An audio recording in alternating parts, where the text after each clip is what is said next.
Welcome, welcome. So we have a new guest. We have a very good friend of mine. Her name is Kelli Talley. And yes, and today's topic, we're going to be talking about non-essential workers and how they can thrive during this quarantine season. As you guys know, about a lot of millions of people, over 26 million people have filed for unemployment, have lost their jobs because of COVID. So we just want to talk about that group of people who have lost their jobs, and we're gonna go right into it. Hey. All right, but before we start, we're going to pray. We're gonna bow our heads and close our eyes for prayer. Heavenly Father, Lord, thank you for this beautiful Sunday that you allowed us to see. As we start Quarantine Chronicles, Lord, I ask that you please bless the conversation and bless our viewers and guide this topic. In Jesus' name I pray. Amen. Amen. Amen. All right. So first, like I said, we have the United States has over 26 million people who have filed for unemployment. We know that a lot of non-essential businesses, retail stores, movie theaters, shopping malls, gyms, restaurants, all of those things have shut down. And these are kind of businesses that hire college students, high school students, people who are working 2 to 3 jobs. So, those people have lost income because of that. And so I want to ask Kelli, how specifically did the pandemic impact you? Okay, so first, I am a freelance wardrobe stylist, and prior to the pandemic, I was also a waitress. So both of those jobs were impacted because I had a styling gig the end of March and then one the beginning of April, both which had to be postponed due to the pandemic. So that took money out of my pocket.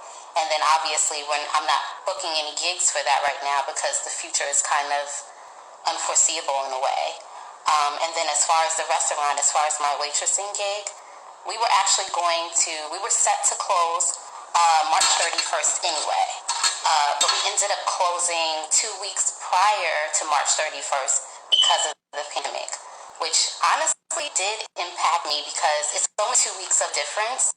But where we were located in Times Square, which is the theater district, we were directly across the street from, I don't know if you guys know of Beautiful by Carole King, and then right next to Town Hall. So they actually did away with Beautiful and they brought in Miss Doubtfire. So a brand new show on Broadway that brings in revenue. And when I was first at the restaurant, Carole King was actually new. And let me tell you, we used to go home with stripper money. So we were looking forward to those last 2 weeks. We were like, yes, we're going to go out with a bang. And that did not happen. So, that's definitely how I was impacted. Wow. So you were working in fashion as a stylist and you were a waitress. So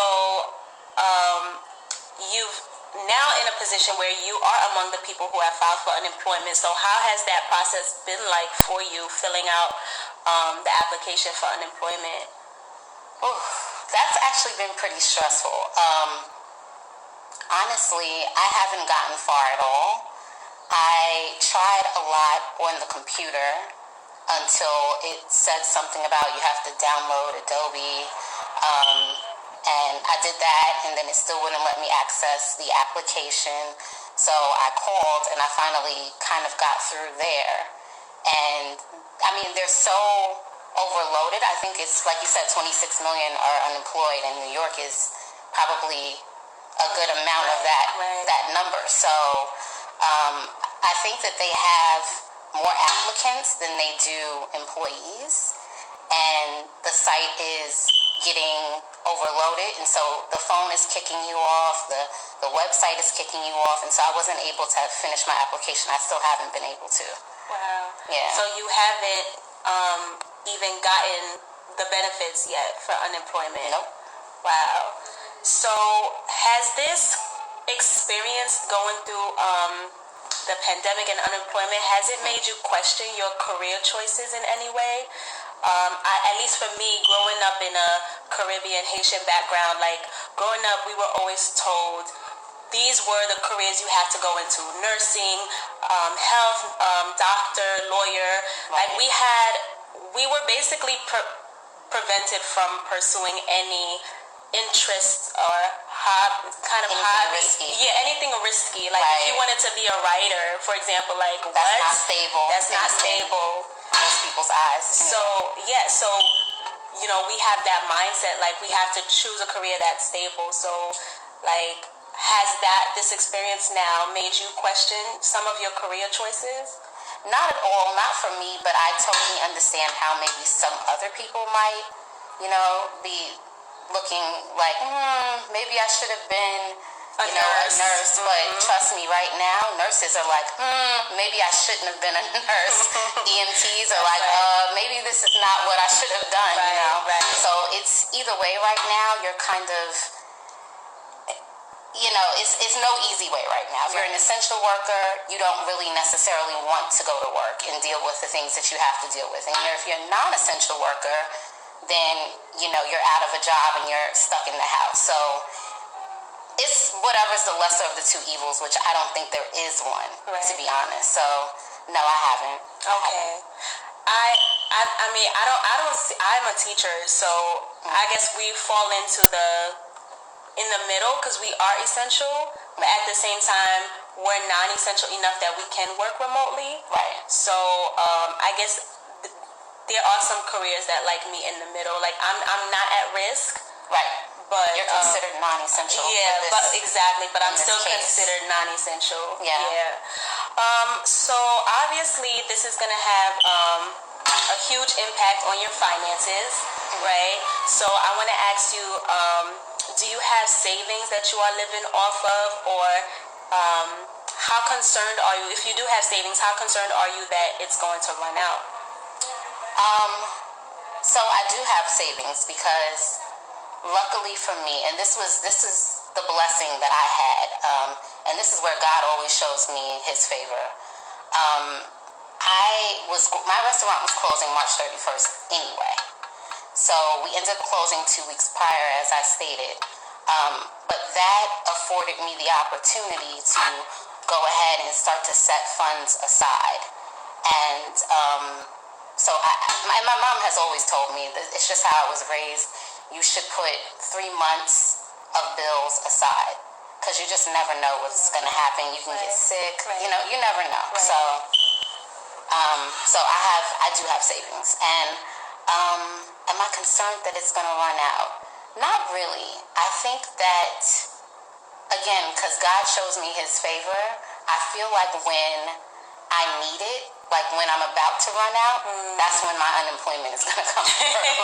God is good. I do. I feel that way. So that's awesome. That really is good. Do you feel that, like, your landlord, because you're renting, by the way, if you are just coming in, Kelly's background is that she is a stylist. She's a wardrobe stylist, and she also worked as a waitress. So both of those jobs have been impacted because of the pandemic.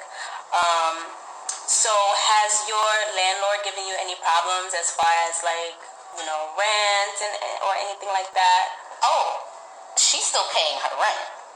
Yeah, I wouldn't do that to my landlords, because until the banks are like, hey guys, we're not accepting mortgages, I don't want anyone to take care of me. That was the point of my saving.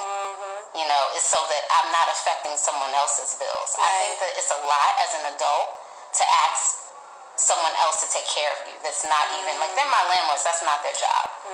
Now, if the banks say, hey, we're not taking mortgages, then that's different. That can be a different conversation. But as long as they have to pay for me to be in the building, I think I should have to pay to be in the building. No, I agree 100%. I wouldn't even pull that on them. I agree 100%. Yeah.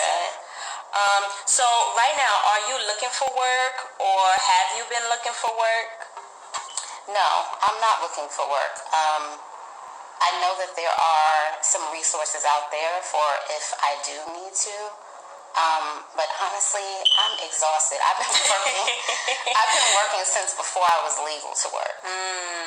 Like, with the exception of my freshman year of college, working straight through. Wow. So, I'm just taking this time to, like, focus on my wardrobe styling and focus on my business and that sort of thing. Oh, okay.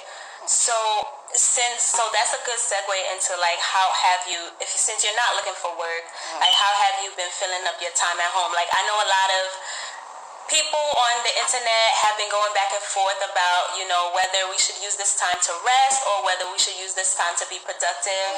A lot of people are like, learn a new skill, like do the things that you wouldn't have been able to do, prior to the pandemic. And other people are like, no, you need to relax. This is God telling us that you need to pause. You've been too busy.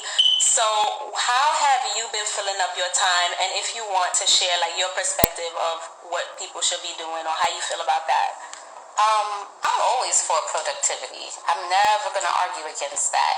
But I also believe in balance. So even when you are fully employed and going to work every day, you do need to take time to yourself and just practice self-care and, whatever that entails for you. Right. So I'm kind of a little bit of both. Like I said, I'm pushing for my business, doing my researching and my planning, but I also do like reading and watching TV and catching up with loved ones. This is like the best time for that, I feel like. Yeah. So, and I try to stay creative. I'm writing, I'm painting, just whatever I can do to kind of, keep myself calm and without anxiety. Exactly. And you also have your business that you are trying to like get off the ground. So you want to talk a little bit about that? So I'm a wardrobe stylist. So I'm just trying to go from being more so like a freelancer to making it my main stream of income. Right. Yeah. Got it. Someone says, I agree with the balance. I think we need both. Yes. Laura K said that. So I agree. I definitely agree. I think we do need to put a balance on it. You don't want to be more busy than you were before the pandemic. That doesn't make sense. That is true. You don't want to put so much on your plate, like trying to get so many things done that you are overworking yourself. But I think that kind of leads us into another question about mental health, right? So a lot of people are feeling a lot of fear, anxiety, feeling like, where is my next paycheck going to come from? You have been calm throughout the whole process. So how has this experience impacted your mental health, if it has? I would say honestly, the unemployment aspect of it hasn't really impacted me because I'm fortunate enough that I had that heads up and I had that cushion. I have that cushion.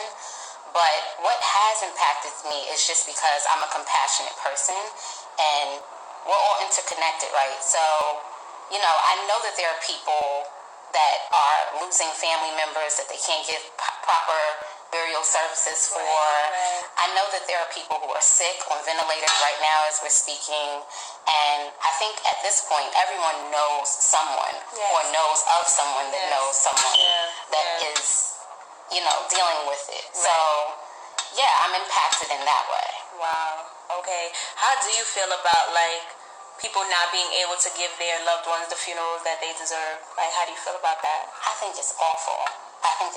And the fact that you go to funerals now and you can't even, like, hug a person and, like, grieve together properly, it's awful. But I guess it's what has to be done at the moment, so. And so, because maybe there's someone on the live who is experiencing that. So what advice would you give someone who is feeling worried or feeling anxious, whether it's about the unemployment or because of the death of a loved one? Like, what advice would you give to that person? God is always what I turn to. that's what I always turn to in these times. So just pray on it. Yeah. That's really all we can do. Right. I don't think that you can really do anything else. We can't change this. So yeah. I mean, I know therapy. Like some people, because I was seeing a therapist before the pandemic, but now being that we can't go to the offices, we're doing therapy over the phone. Yeah, and some people are doing it virtually with their therapist. So that's awesome. Yeah, if people have the opportunity or the possibility of seeing a therapist, yeah, they can do that. Someone said there are also parents not sure where money is going to come from to take care of their children. Do you feel like the stimulus checks was enough? Did you get a stimulus check? I did, yes. Okay. Do you think that was enough? I don't think that's enough for people with families. No, I'm going to be honest. It's enough for me as a single woman with no children. Right. But I don't think that's enough for people with families. And it's a cute little holdover. It's a cute attempt. But you know, it's that idea of just, you know, talking to God right now and keeping that connection solid, because I know that it's going to come through for me when I need it. Yes. So I hope other people out there know that as well. Yeah. That's a good outlook to have. That's a really good outlook to have. So we know that, because we also have young people on the live, because we know that this pandemic is not just impacting adults, right? There are people who are graduating from college this year who were probably going to go on interviews, and those companies are no longer hiring. Right. We know that there are high school students who probably depended on summer youth. I know when I was in high school, I did summer youth. In college, we had work study. So what advice would you give to those people, like those different age groups? How would you encourage them as we're going into summer? Like, what should they look out for? So for the 2020 graduates, the college graduates, I graduated during the Great Recession in 2009. So for me, that's actually a relatable topic. Wow, okay. And I'm going to be honest, it sucked. Wow. It did. It sucked. But what I would have said to myself back then is to be gentle with yourself. One, I think I was a little bit hard on myself, and you have to remember that you're not the only one going through this. Right. The entire world, not even just our nation, the entire world is going through this. Right. And, you know, we don't say to God when our lights are on and everything is well, we don't say like, oh God, why me? Why are my lights on? But when things go sour, when things go left, then we start to question. So I think it's about being gentle with yourself, being patient, and just knowing that this is going to pass. Everything in life passes. Nothing stays the same. That is so So true. it's about, that's just the cycle of life. It's about movement. And what you're going to learn from this is actually going to be really valuable. I think that through the recession, I did some growth. So I did a lot of growing. And I think that maybe that's why this is easier for me now, honestly, like in hindsight. Because you experienced it already. Wow. Yep. So back in 2009 when you graduated, like what was going through your mind? Like were you seeking jobs? Like were you going on interviews, hitting the pavement, or like? I was definitely seeking work and just nothing was coming through.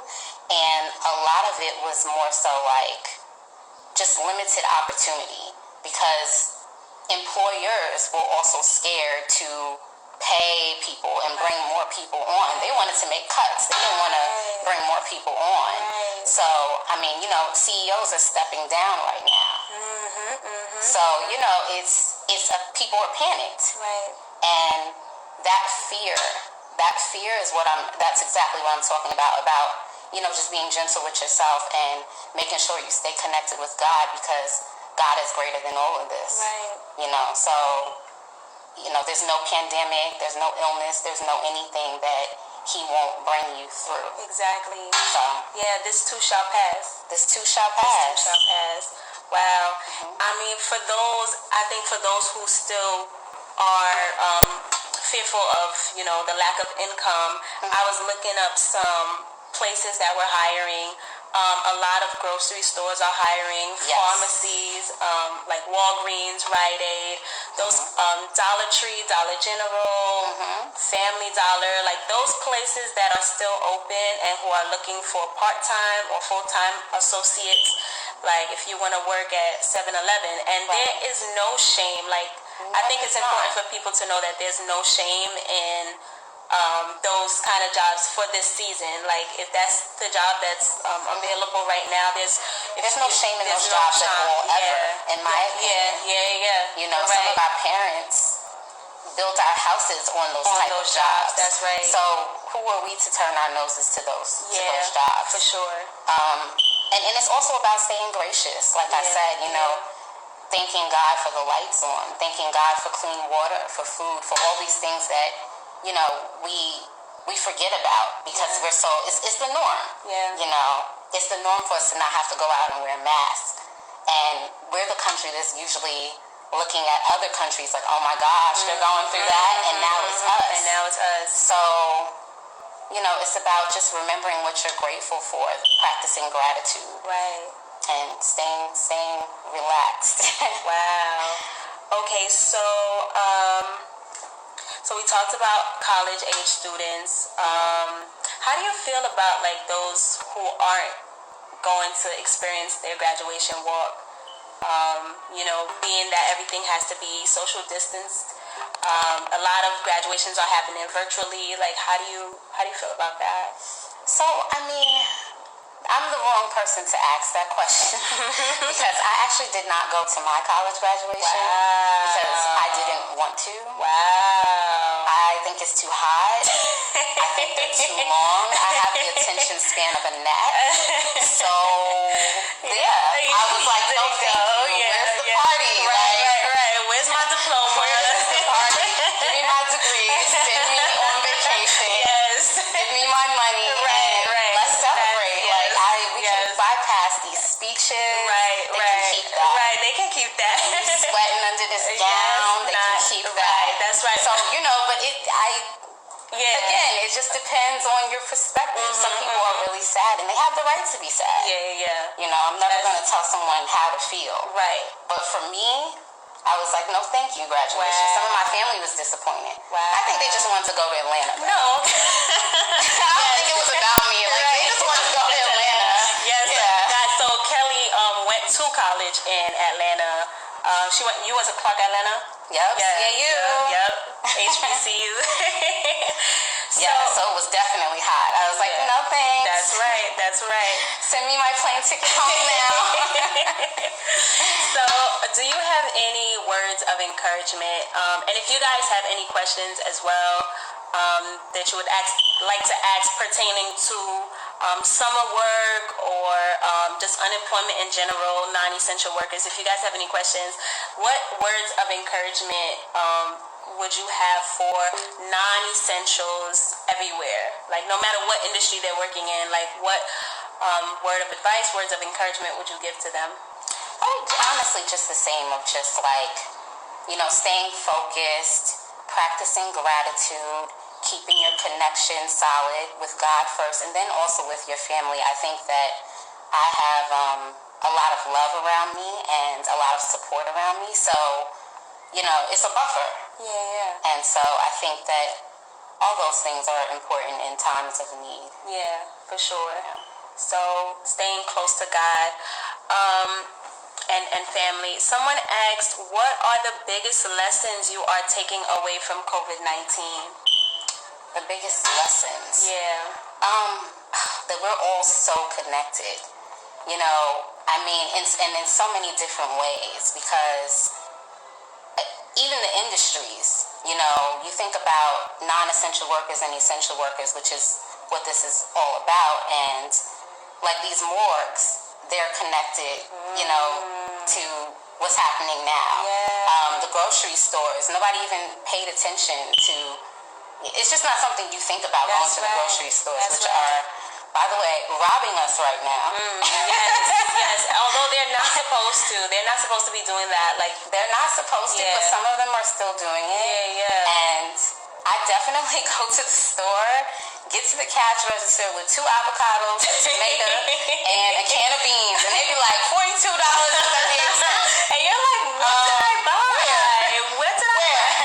The devil's a liar. The devil is a liar. Like, what costs $42? I know, but that's illegal. So, they cannot be doing that. That's crazy. They do it. So a carton of eggs for $5 and not even organic. Wow. It's right. Like, excuse me. Right. No, that's insane. That's insane. But yeah, I think that just being gracious again and how connected we all are, because I definitely, even though I haven't lost anyone close to me, I know people who I am really good friends with that have lost someone close to them, and I definitely feel that pain. I feel impacted for them. So it's just a reminder that, like, we're kind of like all one. Yes. So yeah. They said the same. Okay, so same question to me. So what is a lesson I've been learning is to spend more time with God. Like, I honestly believe that, because I like how the governor, he didn't call it a shelter-in order or anything like that. He calls it New York pause, right? Because he said the word that we use will impact how people will perceive this pandemic. So he didn't want to say a shelter-in order. He didn't want to scare people, so he said New York pause. Right. And I like that because it's a reminder that we're pausing. We're pausing on our busy lives. We're pausing to spend time with our family and friends. Like, we're pausing to spend more time with God. Like, if that's something that we've been struggling with, because I know during this time I've been praying more than I've ever prayed before. Like, when I had to wake up and go to work, I would probably say a quick prayer in my car. Yeah, like a microwave prayer. But now, like, microwave prayer. That's like something quick, you know? But, like, now I'm, like, able to wake up earlier and spend more time with God. And I really understand, like, that pause is so essential. And so that's what I'm learning. Like, this is for me, the perfect opportunity to spend more time with God. Yes. Yeah. More time with God, more time with yourself. Yeah. More time with your family, like you said. Yep. And that's exactly how I see it. I feel like my career is just on pause. My projects have been postponed. Yes. But, yeah, it's only temporary. It's only temporary. This will pass. Yeah. And the earth is cleansing. Yes. It's cleansing, guys. So, the air is getting cleaner day by day. Yep. Mother Nature's out there going crazy. Cats out here having a ball. These birds waking up extra early. I'm like, what is this? I was like, nature really? Yes. Get out of here. Tell them about the stars, like when you went to take a walk. Yes. So when that purple moon, back a couple weeks ago. And I went to see it, and I could see, like, literally, I counted them. There were like 7 or 8 stars in the sky that I could see. I could never see that amount of stars in the sky in New York. They're always hidden by clouds because of the pollution. Right. So, Earth is cleansing for sure. It's taking its opportunity. We should take our opportunity and cleanse. Why not? Yes. So that's something that I've implemented weekly. I like to take baths and cleanse myself, but before I do that, I like to cleanse my space. Right. Sage, cedar, Palo Santo. That's called smudging for those of you who don't know. And just cleanse my space and out with the old energy, in with the new good energy. So that's awesome. And someone said Mother Nature is grateful. All things are working for our good. Yes. Always. And Jesus is soon gonna come. So guys, out of respect for Kelly's time, as she had told us before, like, she has the attention span of a gnat. but we appreciate her so much, and we didn't want to take too long with this live, but we just wanted to really send our support and our encouragement encouragement to anyone who is a non-essential worker, or if you know any non-essential workers, just to encourage them and say that this is just temporary. Take this opportunity to be productive and to learn more about yourself, learn more about God, and this too shall pass. And so that's all we wanted to say, and that's all we wanted to share. So we hope that you guys had have a great rest of the day and enjoy the new week. All right, bye everyone. Bye guys.